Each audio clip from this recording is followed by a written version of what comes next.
Welcome to Road Solver tutorials. In this tutorial we are going to calculate the pavement layers area quantity, not volume. So we can calculate the pavement area for the each layer of the pavements. This normally it will be used for the which is making the prime coat or tack coat. So like that pavement, before the pavement we are making the spray the asphalt coats, so that will be calculated in this method. Now in the road solver, go to the reports, this road quantities, there is a pavement area quantities.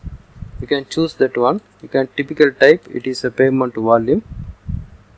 Then after that choose wearing course or whatever it is. Enter the pavement area name. I means that is tack coat, that is RC2, which is if you want to add additional width of the each side, you can put the numbers, otherwise you can keep it as a 0. Then I can choose this, which stations you want to make it. I make it only 1000. So just to print out this,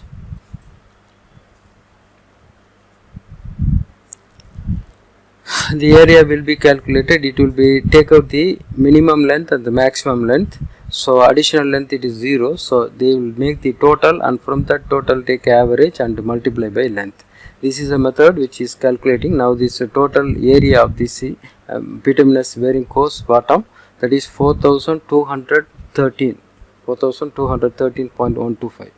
Like that method you can make it for the every pavement layer area at the bottom of the surface area. You can calculate from this method. Thank you.